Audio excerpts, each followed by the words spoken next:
Voilà. Mokolela Molabino balandi émission Le Peuple Parle. Le Peuple Parle, les émissions Nabino Bana Congo Kakanesi na Lobaka. Mboka oba respecter la population na bangote ya Kamboka ya kokufa chaîne de télévision. Oba respecter la téléspectateur na bangote ya chaîne de télévision moko ya Yiki. Voilà pourquoi Canal Mercure Télévision est disposé la bino émission Le Peuple Parle. Je crois que émission Le Peuple Parle à Mokola Lelo bandeko nangai et osala plus basé na o Italie Kolia. Congo toza riche, mais une population baza pauvre. Le peuple parle à Mokola Lelo est basé sur phénomène Kuluna. Comment faire pour combattre le phénomène Kuluna? Na kimina ba politicien, na ye na Zamba, toza wapi na Congo central, mingi na Lovo, wapi toyaki awa ko lukamwa na Congo général Kasongo Kabwik, na lukiye na bureau na kin azate. Kadena na Kadena. Alors je me suis dit nasa koboni loko alinga Zamba ngapena yaka na Zamba bandeko na ngai ya tuza na Zamba nde tokobeta na eli solo mais awa na koyamba e lokola soldat te lokola général te lokola moto akukamba service national. Voilà pourquoi nazana ya na kati ya plateau bandeko na ngai c'était pas facile mais dis-moi à accorder biso quand même opportunité. Il y a tout yambaye, je crois, mon a Congo mbote na yo. Mbote ndeko. Bonne santé. Très bien. Voilà. Forme. Batuba kolanda biso ba lukano bayeba Kasongo Kabwik aza nani. Voilà. Merci. Kasongo Kabwik aza nani. Premièrement aza congolais. OK. Neti ba congolais nyos. Mes qualités nanga officielles naza officier des forces armées. Officier général, membre des forces armées de la République démocratique du Congo, qui occupe les lois en fonction et a commandé un service national. Donc, nous avons donc un patriote congolais, officier des forces armées, ou en fonction et a commandé un service national. Très bien. Et là, on est motivé au servir Mboka Noeta comme Mapinga, parce que je crois que Belé Abatou va préférer plus à servir comme député, comme mandataire, mais yo au poni qu'on servir Mboka étant comme militaire. Et là, on a une motivation. C'est difficile, Lelo na exactement motivation. Parce que mon Lelo, na ran na zanango. Pour na batu mususu ce que vous tendance c'est à comme parce que ça déjà na galon rouge. Mes photos zonga quelques années auparavant. Motivation est qui ni tango na qui civil, na ko se retrouver dans l'armée ndengenine. Je dirais c'est un destin de Dieu. Okay. Prochainement peut-être quand on fera une émission qui va me concerner ma personne, je pourrais peut-être expliquer vie nangana bandangi ndengenini, vie étudiante, vie scolaire. Donc vie familiale, vie scolaire, vie étudiantine, et qu'on s'est retrouvé dans le service national de mais c'est par patriotisme. Je voulais servir mon pays. Je voulais servir mon pays et c'est pays qui servir le pays dans l'administration publique. Je médecin. Dans plusieurs domaines à vie. Mais c'est pays qui servir Mboka Nangai dans forces armées, l'armée. Très bien. Voilà, tu es aussi prendre awa. Tomoni awa objectif na awa eza nini mais quand on expliquer population parce que na luki on a bureau na moni hotel na kena ndaku yiki alors tu ukuta yo na kati ya Zamba musika awa toko sala nini awa ukuta biso objectif eza nini somoni tozana bilanga. OK. En tant que commandant service national na se retrouver awa c'est peut-être un honneur pour toi parce que tu es belé bayebi angote. C'est pour l'ouverture de un nouveau centre de service national. Nous avons awa tu es couvrir centre à Sika créé par le service national. To fongoli kaka centre te mbalamoko. To lancer mbalamoko ba travaux. C'est-à-dire to fongoli centre moni mingi zalaka bo fongoli centre bo sali ba cérémonie makambo ebele mais kuna na kati eloko ezate biso to fongoli centre ya Sika centre ya Lovo mbala moko to lancer na ba travaux campagne agricole 2020-2021. Et dans les jours qui viennent, on a activité sous na centre parce que bato mingi mingi bamituna kandenge nini kaka Kanyamakase. S'ils confondent service national avec Kanyamakase, oh ba nommé na Kanyamakase c'était Kanyamakase, ce n'est qu'un centre de service national. Service national est un centre, et ils ont la vocation qu'ils ont un centre ébélé na mboka mobimba. Donc Oyo, c'est l'un des centres qui est au Tiko Fungula au Congo. Très bien. Important si quoi service national les a nini. Et puis banani il faut baza na katia ya service national. Important c'est service national de yo bien goté. Tiens, na on na yo kande pana. Service national les a na importance monene pour namboka. C'est comme les lozo tunanga importance ya police nationale ou importance ya FRDC zanine.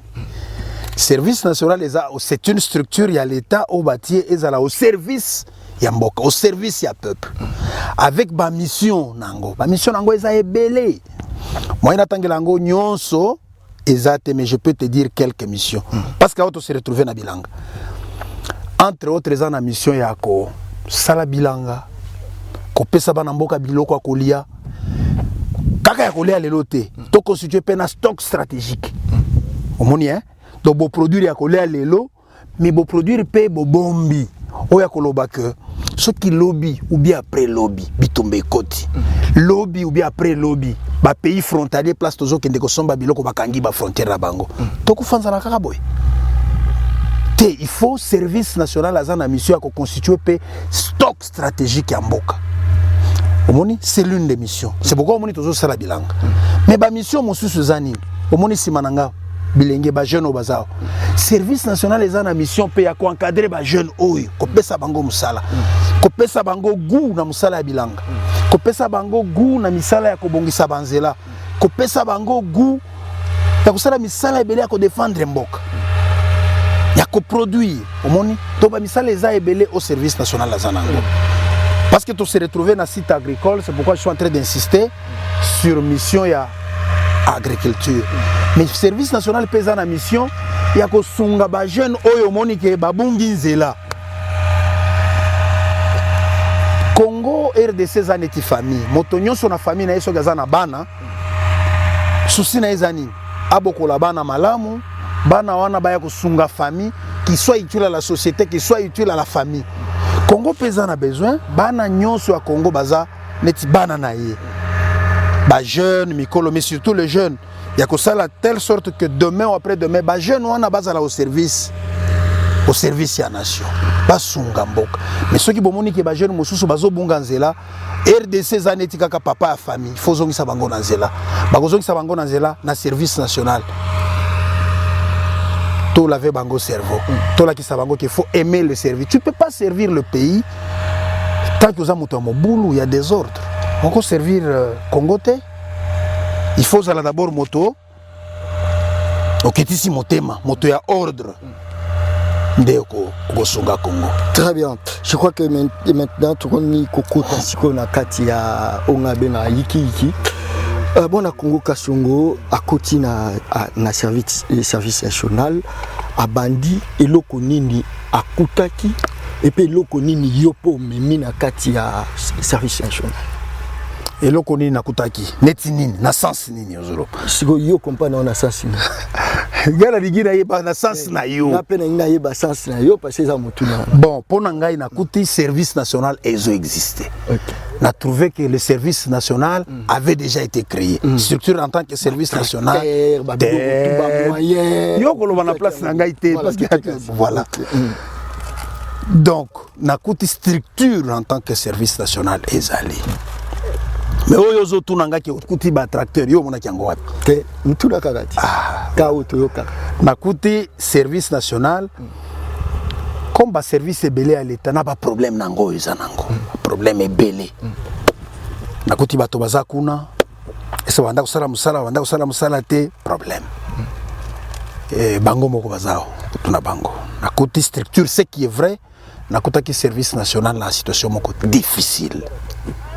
difficile, c'est-à-dire production est nulle, c'est-à-dire à ta sac moko à ma sangue est na kuti ba machine, j'ai trouvé qu'il y avait quelques machines au bapesa qui na service national banda ko sala te parce que nyonso ya kokufa o ezana ba pinete au moteur ya kokufa au boy na boy nakuti en fait na mukuse nakutaki misala penza na service national ezate nakutaki même personnel démotivé même sukuto yo muzomo na tenio so moni keza sika yo banda ko mona ngona cité lisusu iki donc biloko nyonso wana ezala quitté nakuti service national na situation moko difficile. Je crois qu'il y a un biango au yoga qui a service national banda au yoga lisusu voilà parce que il y a une politique dino qui est en place pour les location et service national parce que ngamoko na banda ko diffuser ngo sans pour autant na kutana na yo sans pour autant na mona yo na ko diffuser et puis actuellement ils ont quand même un succès mon makasi parce que il y a une politique dino qui pour omeka kotombo la to matisa yango bolingo msala c'est tout. Rosa bolingo msala soza makokite c'est tout à fait normal on moni que la volonté est l'équipe d'abord nyon surtout de la même manière aux oloba okozala na mbongo mais sokoza na volonté te résultat ezate et loko aliboso d'abord volonté na amour pour le travail oyo ozosala parce que balobaka qui veut peut. Vouloir c'est pouvoir. Donc, au lingi d'abord, musala na yo wana. Ce que lingiango mingi, place baninga bazoluka $1000 pour basala musala wana avec $100 yoko banda. Aujourd'hui, je commence d'abord par 0. Plus les années passent, ozo fructifiango. Au moni tango biso to tango ngami centre to lancer zaga na kanyamaka sese. Tout ça là qui bilangeza ki munene penza mingi te. Mais hao komi koyoka na 3e année. Comme des milliers d'hectares que nous sommes en train de faire. Donc, Tobanda qui kaka maleme. Là, qui ça d'abord que aux en a volonté. Attention qui moyen. Ils ont quitté. Bakota la balobi. Tomoni na mutu oyo. Tomoni na service national oyo. Tomoni na bato oyo. On peut faire quelque chose. On peut vous appuyer. Tozana yo ao. Ceux qui ont discuté na ba collaborateurs nangai. Projet Tozaki nango le nombre d'hectares.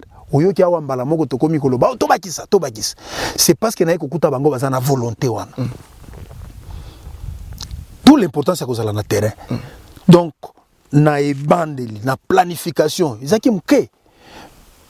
Mais toye awa tokuti musala ndenge bazo sala, ndenge tozo coordonner misala, to moneke volonté oyo avec le peu de moyens, to pesa ki bango, to komi na résultat oyo. Donc le peu de moyens aussi que nous pouvons avoir sur Tobakisi token de musika. La même manière pour Nangaï, commandant service national.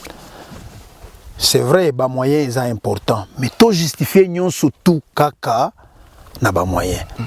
L'État congolais a neti kaka to mona kana famille. Ceux qui papa na yo yazo ka salaire à $200.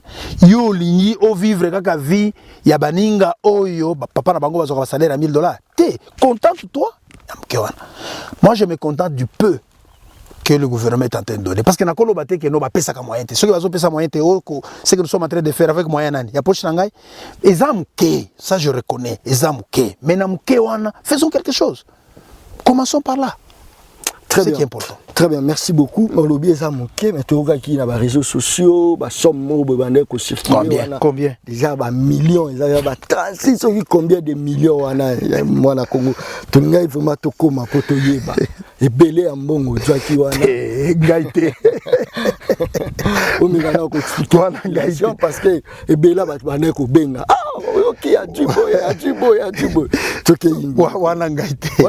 Wana gaïté. Service national tant sous service national déjà aux autres réseaux sociaux yo moko yebi na mboka na biso ba réseaux sociaux n'importe qui a kofanda quelque part a commis na kozo million na seki wana ngaite yo za journaliste kendo sala ba recherche na yo autour na place nini ba million na kindeki mais awa pas biso na service national c'est vrai ngape moto moko atindela kingali wana na moni. On parle de plusieurs millions, on a donné au service national à Kayawaz. Voilà, bisoté. Très bien. Voilà, tout côté ce qu'on a katia maman Likamo. Nous allons ko bêta population. Pendant que bisoto qui RDC Zali riche, RDC Zama belé à bien, RDC deuxième forêt, à la lac, RDC. Mais non, et là on est ko salake. est-ce qu'il y a aussi moyen de combattre ça? Il y a un moni na yemba nkulukayo, o mekana ko expliquer population masango ekiti na Kasai batu babineli fufu pendant que la bamboka musu ba réfléchir comment to tcha ba satellite mais batu ba ko binela fufu. D'ailleurs na Mujimai ba ko benga yo na kombo moko mulami wa mikoko. Ah bon? Au copain non? Par rapport à l'autre ça. Voilà, tu cueillis rapidement. Est-ce que moyen ça à combattre ça? Oui, question on a deux volets. Un premier volet au lobby, ndenge ni tozoku fanzala. Tozana mabele, tozana climat, brula, mai, tout ça. Puis volet mususu au lobby, est-ce qu'il y a moyen à combattre Ango? C'est vrai. Tozoku fanzala parce que tozo sala bilangate.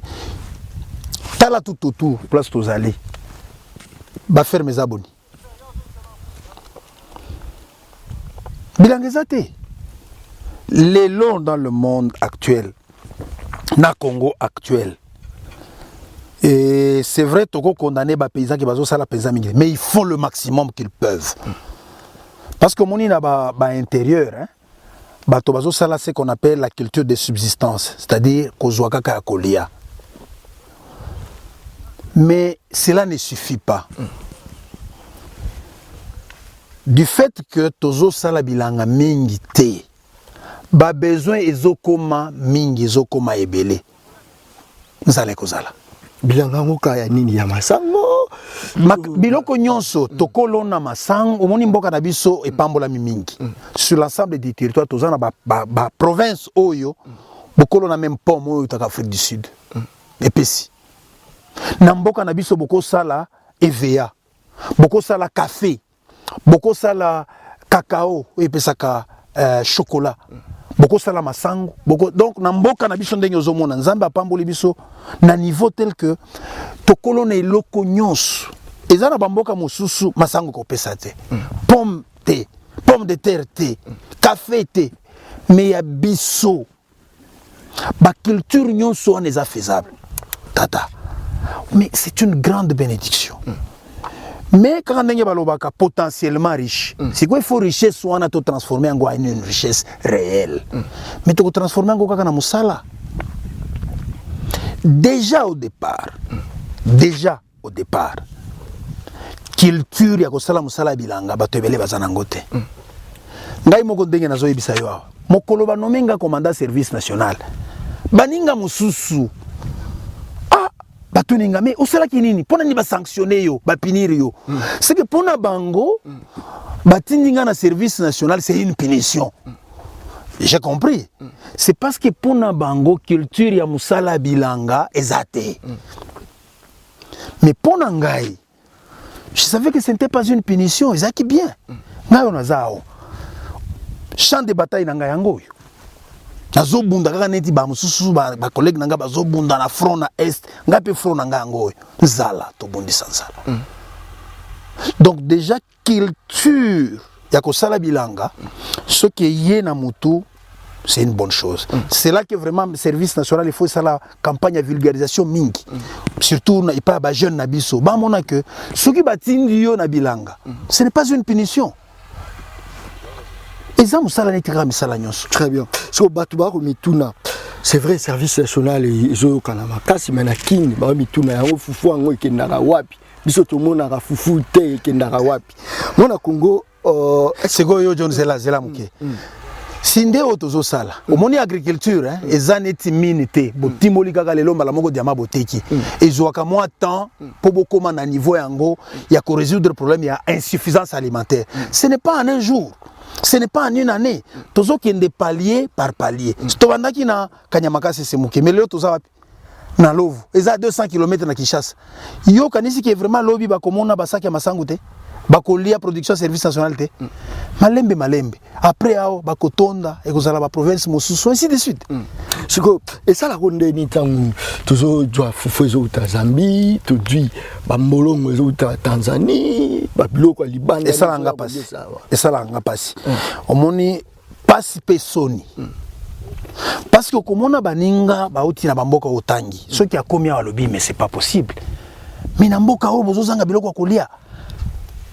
yo moko tala climat ndenge tozana mbula bamboka neti Zambie parce que otangi Zambie oyebi ke bazo souffrir na ba mois sécheresse ce qui fait que dans les années qui viennent bakozala en mesure te ya ko produire o ekoki na bango mais biso tala des places tozokende koloka pour ba statistique oyebi que plus ou moins la Zambie lokola pays besoin na bango ya masango parce que nous parlons du maïs c'est plus ou moins 2 millions 200 000 tonnes par année au yakulia pour na bango mais si kota là il y a 2 ans ici une année ou 2 ans Zambie a yé ko produire kaka 2 millions de tonnes donc même pour na yé moko ekokite balobi nini biso toko kufanza la te pour na ba congolais bakangi frontière oyoka ki na Kasai na Katanga bato baleli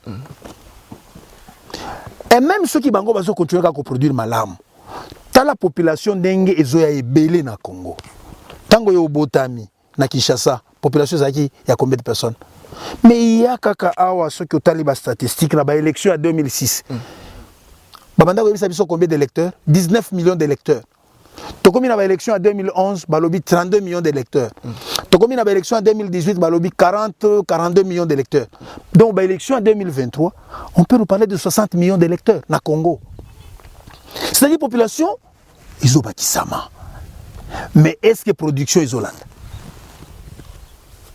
production izolanda te toko se retrouver na makambo ya embouteillage population bokomi ebele biloko kolia moke ata soki Zambie yango ata Angola ata Tanzanie bazo produire mais au regard ya démographie ndenge population bazo ya ebele bakokoka koleisa biso te il n'y a que l'inverse qui est possible parce que Congo pays est vaste bilanga minene kozala biso nde tokoleisa bango te il faut to intérioriser on a to comprendre que mikolozo ya banje minene pona mboka oyo ekozala bango bakokokisa bakokoka kotondisa biso te biso nde to il faut to leisa bango d'où il faut toujours intérioriser et ça la kanga pasi tango besoin importer masango pour quelle raison les lots ko importer masango yo yebisanga pour quelle raison mabele yango tala kalita mabele tala mbula mais pona nini to ko importer yango c'est la question que je me pose. Et ça a un problème, il y a culture na organisation. Le service national yango na ba mission oyo légale ba pesi yango. Biso il faut to contribuer ya ko combattre makambo wana ya ko importer. To combattre yango ndenge ni to ko pekisa bato te. Il faut biso to produire to teki na prix moko eza ya bien qualité ya bien comme ça bato bakende koluka na Zambie te. Siko elekande nini na ba expatrié yo ba vandela biso na kati ya Congo na bino. Est-ce que ba kale zalaka est-ce que elekana ndenge nini parce que tant bozo produire localement et que bango pe ba yena oya bango elekana ndenge nini. Normalement bon omoni bango baza ba commerçant. Eza intérêt na bango bazotala. Asomba aya na biloko awateka azwa bénéfice. Soki biso to s'organiser te bakomimaka biloko ils vont vous amener qualité à mabe bakitisi prix concurrence déloyale bino bokwei donc il faudrait que na niveau ya Congo to s'organiser to produire maka soki to produire rebelle bako importer te eza loi ya offre na demande sur le marché soki kaka lelo awa chaque jour au mona kaka ba camion à masango ya loso fufu e banda kuta kaka na Zambie na Lubumbashi oyoki ekoti soyoki ke ba commerçant mosusu basali faillite bakendeki ko somba avec espoir que ba koteka na prix cher ba sombi biloko na bango cher mais bakui parce que tango service national eko koti sa charge na ye eko koti sa production na ye na prix o mokonzi mboka lobaki messieurs vous mettez le prix accessible à tout le monde boteki yango na prix wana bato basali ba réserve nini tout ça biloko na bango etuli. Voilà. Merci beaucoup. Il y a cette chose que produit nini au service national et qui produire dans Mboka de peur que population a se retrouver. Biloko nyonso. Toko produire nyonso. Donc ezana eloko moko epekissamité toko produire nyonso. Mais si comme ils sont des total, quels sont les besoins les plus urgents et les plus immédiats? Toko banda ko produire café. Tango bato azola lanzala atayo moko o to produire nano café o to produire nano nini o asaka ngo ba chocolat ba cacao atayo moko bakolo ba mekozo sala aventure Toluka d'abord ce que nous pouvons consommer rapidement. Est-ce que tu as un John? Tolo na pomme de terre ou bien patate douce. Toko comme à niveau pomme de terre, ce qui m'a kamwa masangu to résoudre yango. Parce qu'on a des accessoires. Il faut autant la culture alimentaire en Bokanabiso. Nous sommes en train de regarder ce qui est faisable tout de suite. Et le reste, malem. Les services nationaux et beaucoup falobité. Ils ont servi écotique alors comme on a dans les années qui viennent. Et aux années qui sont venues, on a makambuzo qui ne kaka ko ba qui sa maison changer iso mata. Très bien. Si autant où au sala payer au kiti mo na terrain, ben au sa investigation na yo, au kutiba na ba vanda na ba tanga na mabele. Ache libanga zotanga avandi na libanga. O karano ndene. Mabe. Oyebi ndeko John. Service national peut-être na compréhension au ba congolais bazanango. De comment qui pesa na niveau pesa yango te service national a zappé na mission na secteur à côté net ndenge tuza wana lovu il faut tout transformer même les villages environnants va sentir impact ya présence ya service national to transformer en ndenge ni to si biso to silisi ko utiliser ba tracteur to encadrer ba paysans pembeni ndenge tozo sala ceux qui ba makoki ezali moi engrais awe pa na biso bokanisi li pe baninga ba voisins va sentir impact. Ceux qui vont produire 500 kg à l'hectare, vont matana moi 1,5 tonne, 2 tonnes. C'est ça, mission service national. Service national, donc, n'est que tozaboy. Biso tozola les bandate, moi tante ezali, moi nini, au mona kalamingi te totongi, parce que c'est un centre, botongi, mais moi quand c'est la pe baninga. Mission service national les AP que dans les villages environnants, na bamboka o ezapene, bosongi bango, moi école, boké botongi, moi dispensaire botongi, pont bosali, cantonnage manuel bobongisi balabala, ainsi de suite. Et kozala bien te et si ka service national ezali.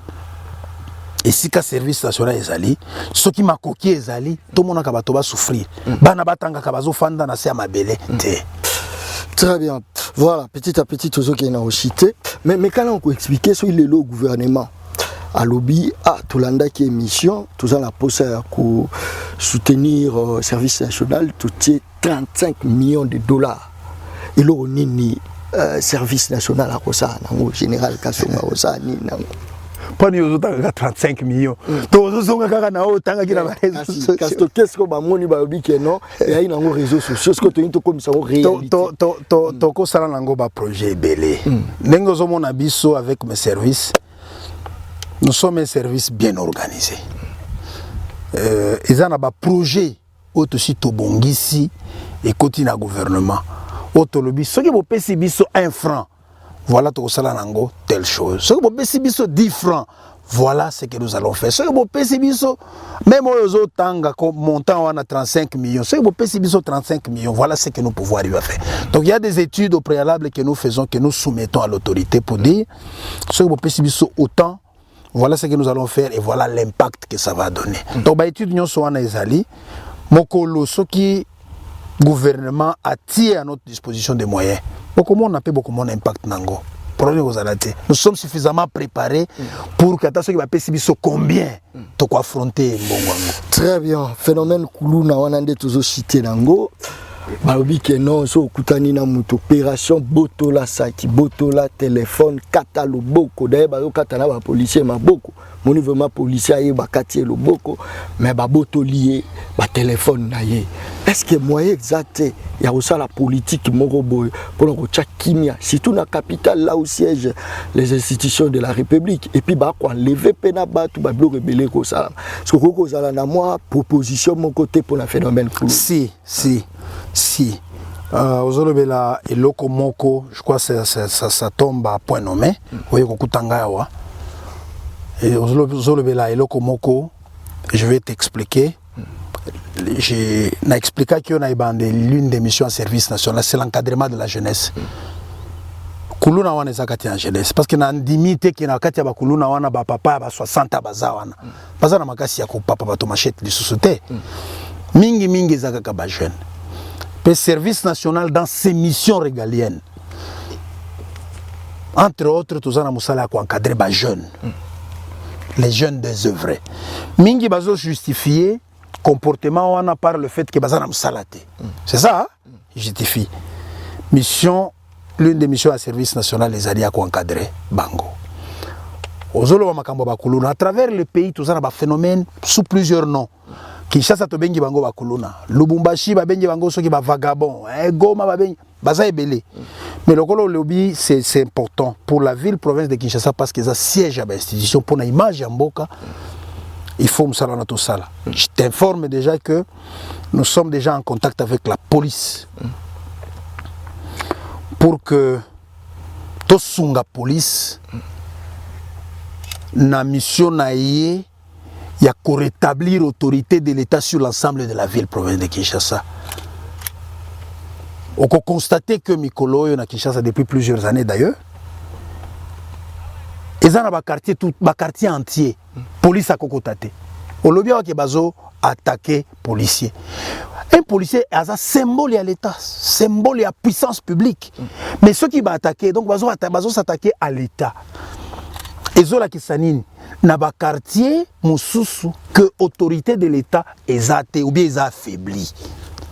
Mission en service national, mission en forces armées, ils ont renforcé, rétablir, renforcer l'autorité de l'État sur l'ensemble du territoire national, ville de Kinshasa comprise. Tango bazo attaquer policiers, bakuluna wana. Nazo monate ba organisation de défense et des droits de l'homme kolobao bazo attaquer policiers. C'est-à-dire l'organisation de défense des droits de l'homme, mais qu'on défendre les policiers et les militaires, Bango, ils ne font pas partie des humains. Parce qu'ils disent qu'ils défendent les droits de l'homme. Bango, Bazaba, Homte. Sont des animaux. Bazo levé petit doigt. Mais ce qui l'État a organisé les Kambomoko Boye pour bâtir ordre et tout ça. Au Komona, Bakomiko Salama Kedel. C'est comme si Bango, mission à Bango, ils allaient encourager Bango. Bango bazo sepela na affaiblissement autorité de l'État wana. Mais omituna intention ni bazanango. Intention ni bazanango. Quand ils veulent défendre ce qui est indéfendable. Na bamboka mosusu ndeko. Tu ne peux pas oser au simba policier ou bien militaire boy. Ba battre sur place. Na bamboka na bango.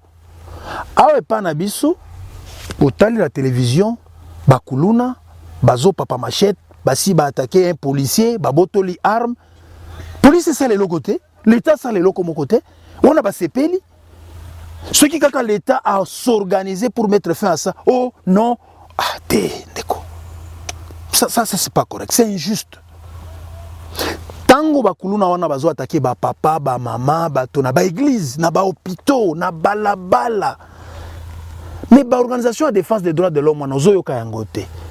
John okomona kaka la semaine prochaine awa tango tokotia tokosa la mise en œuvre ya makambo bakuluna wana okomona ba critique bandi bosali pona ni bosali boy to sali boy pona nini to sali boy pour mettre fin à ce phénomène ce qui phénomène wana ezalaka te nous on n'allait pas intervenir c'est quoi pour un service national. Je viens de t'expliquer ici que pour le renforcement de l'autorité de l'État. Deuxième mission au Tozanango Nabakuluna, c'est encadrer cette jeunesse-là qui commence à poser problème. Tolingi to encadrer bango, to laver bango au cerveau pour qu'ils soient des citoyens utiles à la société lobby. Parce que tiki bango boy, les temps de mutozo perdre. Bilingue oyo lobby après lobby, ils peuvent servir la nation. Voilà comment ils vont perdre. Toko encadrer bango. Troisième chose. Ils vont contribuer à la production énergie au bazanango makasi au bazanango ole akoboma kabato yako baby sabilo pas sungana main d'œuvre to memi bango parce que tokozwa bango en fait na mkuse tokozwa bakuluna ya Kinshasa awa à travers yo nazo yebisa bango carrière na bango esili blague te voilà bayeba ke musala na bango awa et souki. C'est ba maman ba kolando ba dérangé par bango ba ozala kimia. Zela okomona. Donc il y a bango et souki. Ba oyo basi ba botola ba téléphone ba ndé capital là ba oyo kotika kawana et souki. Parce que awa tozo s'occuper siko na bango. Tozo zwa bango. Tozo mema bango na ba centre ya service national. Bilanga na bilanga. Donc formation to longoli makanisi mabe comme ça bazala ba patriote to balingi mboka ale to sali bilanga. Gipe bande ko msuba ko landa bana ba kuluna te mais il peut s'attirer côté ça la gagner rapidement parce que tout ici na phase oyo hein tous en phase d'abord service national de la recrutement ils ont volontaire toko forcer mututé ils ont na armée na police toko lancer ba communiquer ba tobaye tozui ba kombo na bango tozui bango to former to pesi bango msala mikolo tous en phase wana te mikolo eza ya makasi ya bakuluna tous en besoin point de vue na bango te toko kanga kando za nango eza kanda te bachaki mwana yi mais yo moko non mais yo moko yebi ke basali dérangement bazo déranger bato moyen te oleka boye koluna oleka moyen mais bakomi banani ba prince ya cité kaka omoni makambo bakoluna bazo sala c'est comme au mona kana ba Mexique ba se constituer en gang oyezo zanga bango eza kaka minduki arme bato wana soki bazui ba arme personne n'est à l'abri hein. Yo komona te soki batake moninga yo nano bataka yo te ozoloba makambo ya kuluna wana est-ce que c'est ça la priorité parce que biso to meseni kaka boy to banda na makambo ya kuluna ko miko yoka kaka ke est-ce que c'est une priorité biso to kolia kuluna ah papa ba ko empêcher yo kolia ba ko empêcher yo sala musala lokola basi batake moninga yo zo kalisa ke non ils ne peuvent pas t'atteindre mais oyebite ampleur ndenge zoki ndekuzwa toko koma na niveau mona kana mamboka mususu ba se constituer na ba gang armée eux qui peuvent arriver vraiment ba bloquer Gombe tala bato ebele kaka basala ki a confirmer na Gombe ba leli moyen te biso toliaka na zando to soki bato wana bake bazuka contrôle ya zando mobimba bino nyonso boza kuna na biloko na bino nini tout ça parce que baza déjà na arme il faut plus leur laisser le temps ba se constituer ba se renforcer c'est terminé cette histoire. Voilà, je pense que ce qui est individu moi à Kolandananda quoi c'est pas une initiative tout ça alors oui que à soutenir est-ce que probabilité que ça là tout pour soutenir dans le sens financièrement ah bien ça va coquine à changer à soutenir service biso toute structure à l'état hein biso toute structure à l'état moto ko pesa makoki ce qui a lingi a pesa mbongo si c'est un bon citoyen ça kana ba taxe na ye banini na emekoya boye na structure à l'état au pesa biso ah tout le monde a peu soutenir Léopard à balle était oui individu à tirer autant non tala au moni na structure ya Léopard ya Léopard et que c'est parce que yo siko moni service national hein, à la tête ya militaire yo lingi siko le sabiso intention ni nozana keba biso za structure ya l'état parce que ko yebate mususu akoya oh non bozwa boye pour que le lendemain abanda ko 5 biso za structure à l'état soki l'état peut citer to ko sala te soki l'état peut citer to ko sala ça mo touté structure za mo touté que oh non société telle et lingi peut ça biso to ko zoate biso to za bato à l'état de la même manière donc yo kondi mara ki mutu ake akuti bataillon moko armée quelque part na dingi na pesa bino armée omoni na armée service national c'est parmi les services assimilés na armée comme la police tous allez assimiler l'armée makambo nyonso tozo sala il faut y répondre na règlement donc nyonso na règlement exemple sala l'état bakoyi bisayo ke biso l'état tolei sakayo biso l'état tolati sakayo boy na boy na komi l'état sanga moko te bakomi l'état bango moko te service donc nyonso zaka na règlement to kondima biloko ya non ça c'est pas faisable. Très bien dernièrement na otali caméra motuna nini o bandozela na tuna yo mais na tuni ote yo moko sala kaka moi toilettage otala caméra parce que émission sim non ngana zaki disposé à répondre à ma question na yo yo ndefo otala question nini otuni ngaite yonde parce que ngana za la disposition na yo voilà je pense que o eza baleine baliaka ina mokolo morote même prochainement tu continuer en prototype yo pour ça musala yo parce que batu baza ebele voilà kaka na sila lobaka s'il te plaît oyo kaka mot de la fin na koloba c'est de ya koyebisa bana mboka en ce qui concerne les services nationaux kaka ndenge mo izoloba service national donc au servir de la nation au service de la nation nation ezanani ezayo ezangai donc eza structure oyo ezala qui fait pour esala musala au bénéfice ya population biso toza wana que pour la population rien que pour la population donc c'est un message d'espoir il faut bato basala confiance dans le service national espoir eza permis yo moko moni hein otozo sala Et ce n'est que bandeli. Lancement ya ba travaux. D'ici l'année prochaine okoya wa John okobunga. Okobanda tuna biso mais tokotela ki wapi okobunga. Donc la population de Kinshasa basala boy. Parce que d'ici déjà le mois de mai bah comme on a résultat tout ça. La production déjà le mois de mai et vous allez en Kinshasa. Très bien. Moi na tout la mitune belete parce que ngamo na zaki na vivre ndeni ambiance même na ba travailler ngamo na zaki ya mon bilo musuna osala comme bâtisseur benga bango ba bâtisseur ba agent service ça donc baza ba bâtisseur ba linda makasi c'est que mon kitoko bâtisseur na linga les années bâtisseur voilà motongité. Très bien. Voilà, kakane sila lobako ange monsieur za baleine balia kaena mokolo moko te balia ka baleine ndambo otukolia parti na ba baleine ya côté ya service national et pas commandant de bord général Kasongo Kabwik l'homme du moment. Je crois que bande konangai to sali musala oyo bino botina biso to sala koluka e to lukiye aloba alobi elo wala kibino alobi ke ba rosala de toutes les façons ponzala et doser mwandambo mais pona kuluna abetise te alobi ke non pona bango esili. Voilà, je pense que merci beaucoup. Tokutani Mokolo Ezoya, toujours sur Canal Mercure Télévision, la chaîne de tous les vrais Congolais. Merci et bye. Merci.